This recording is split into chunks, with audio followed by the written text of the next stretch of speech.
Imagine praying for your life and destiny, not knowing you're kneeling on the graves of sacrificed people. In Lagos, Nigeria, a church rose to fame, known for miracles, wealth, and wonders. But beneath its shining altar lay a secret no one dared to imagine.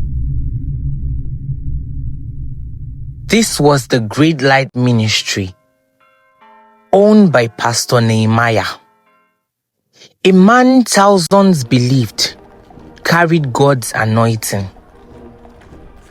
From wheelchairs to barren wombs, the testimonies never ended. Crowds poured in every Sunday, filling the massive auditorium.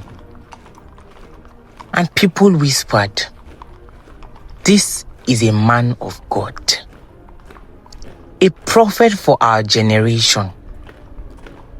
But no one knew the dark foundation on which this church was built. One Sunday, a boy with blurry vision was brought by his wealthy parents.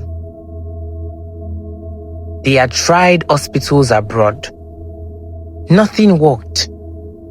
But here, in Pastor Nehemiah's church, hope returned.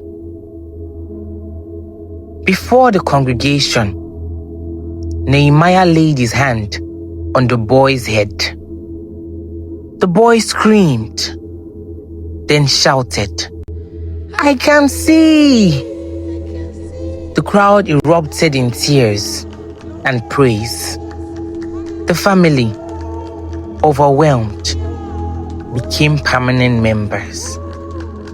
And from that day, even more wealthy families joined, and the church multiplied.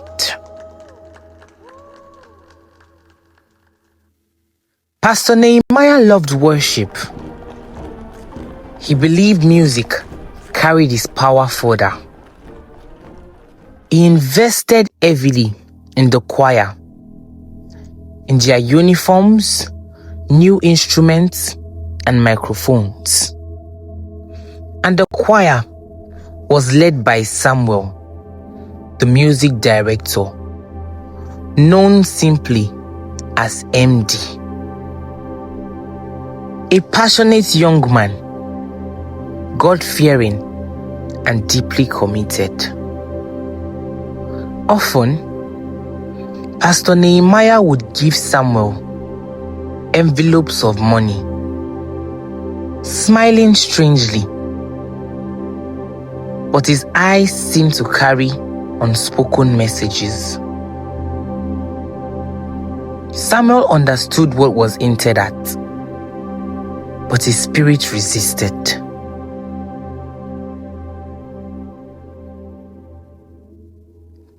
By 6 a.m., the compound was already full.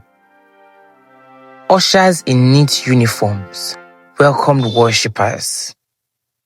Expensive cars parked outside, while ordinary traders found their way to the back rows.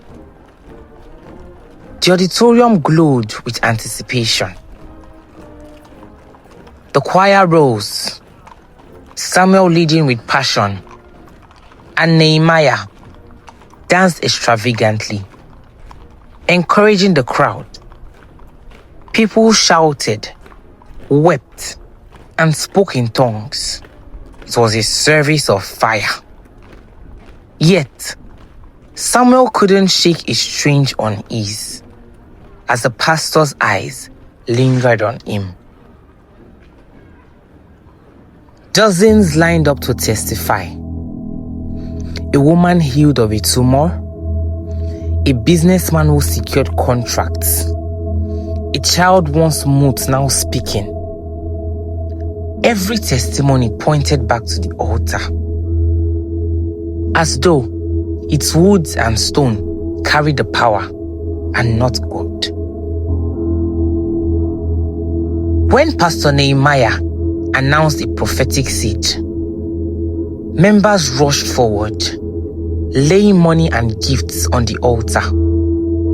He prayed dramatically over them, touching the altar cloth repeatedly. Samuel noticed, almost as if the pastor was feeding the altar itself.